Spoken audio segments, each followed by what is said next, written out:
अहिल्यानगर जिल्ह्यातील विविध तालुक्यांमध्ये ढगफुटी सदृश्य पाऊस झालेला आहे। त्याचबरोबर कोपरगाव तालुक्यात देखील अनेक ठिकाणी ढगफुटी सदृश्य पाऊस झालेला आहे। त्यामुळे या पावसाने दैना उडवून दिलेली आहे। आपण जर बघितलं तर अनेक गावांमध्ये शेतीमधली उभी पिकं जी आहे ती आडवी झालेली आहे। मोठ्या प्रमाणात नुकसान झालेलं आहे आणि कोपरगावचे आमदार आशुतोष काळे या ठिकाणी जे अतिवृष्टी झालेल्या भागामध्ये जे आहे तर पाहणी करतायत। त्याचबरोबर नागरिकांशी संवाद साधताय। आपण त्यांच्याशी चर्चा करणार आहोत। दादा, सकाळपासून आज कुठं आपण भेटी दिलेल्या आहेत आणि काय परिस्थिती तालुक्यामध्ये आहेत? आता कोपरगाव तालुक्यामधले सर्व जे मंडळ आहे या सर्व मंडळामध्ये 65 mm पेक्षा जास्त पाऊस, जवळपास दुप्पट पाऊस, सरासरी 115 mm पाऊस पूर्ण तालुक्यामध्ये झालेला आहे।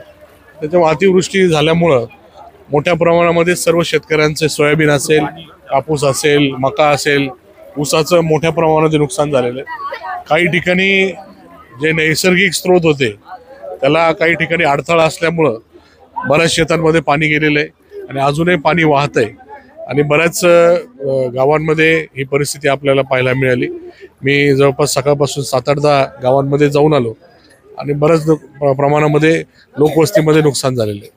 वारीला काही कुटुंब अडकलेले आहे पाण्यामध्ये। असं वारीमध्ये जो आपली कोळ नदी आहे आणि आपला भोजड्याहून येणारा सोंडी नाला आहे, चराई नाला आहे, या दोन्हीचं संगम ज्या ठिकाणी होतं त्या ठिकाणी पंचायत समितीचे माजी सदस्य मधुकर टेके यांची वस्ती आहे।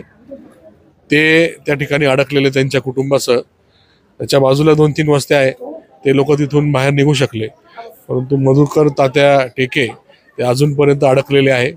तिथे आता आपण बोट पाठवलेली आहे, प्रशासनाने कुठून तरी बोट उपलब्ध केली आहे, ती बोट तिथे गेलेली आहे। आता प्रचंड प्रमाणामध्ये तिथं पाणी, आम्ही ज्या ठिकाणी गेलो तिथून बऱ्याच अंतरावर ते घर होतं, शेवटची एक गव्हाणे वस्ती त्या ठिकाणी आम्ही जाऊ शकलो, तिथून पाणी बघितलं तर फार मोठ्या प्रमाणामध्ये फ्लो चालू आहे अजूनपर्यंत।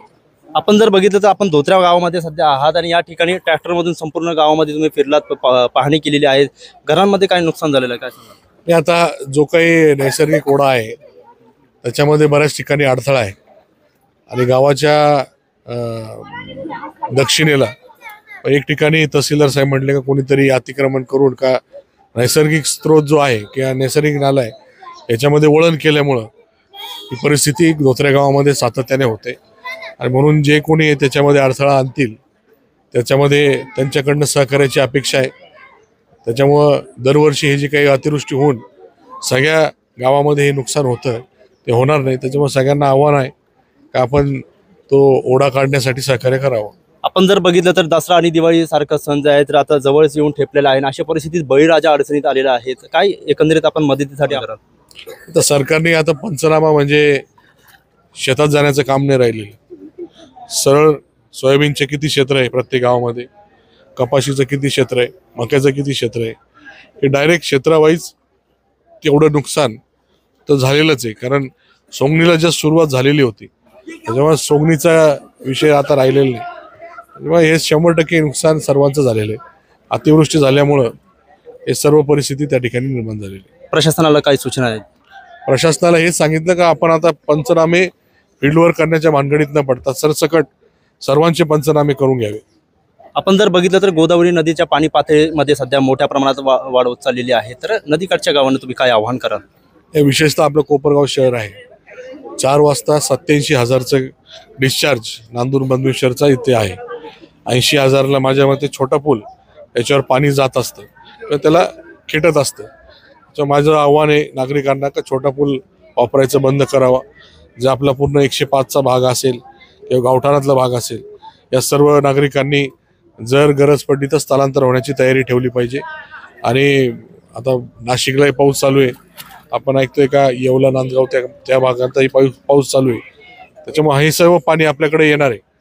त्यामुळे आपण सर्व नदीकाठच्या गावांनी त्या हिशोबाने तयारी ठेवली पाहिजे। सध्या आपण जर बघितलं तर शहर असेल किंवा तालुका असेल अनेक ठिकाणी नागरिकांना जे आहे तर मदतीची गरज आहे। आपली यंत्रणा कशा पद्धतीने काम करत आहे? आम्ही ठिकठिकाणी सर्वांना जिथं स्वयंपाक करताच येत नाही या ठिकाणी लोकांना जेवणाची व्यवस्था केलेली आहे। स्थलांतर करण्यासाठी आपण सर्व मदत करतोय, त्यांना काही वाहनं लागले ट्रॅक्टरची व्यवस्था आपण त्या ठिकाणी करतोय।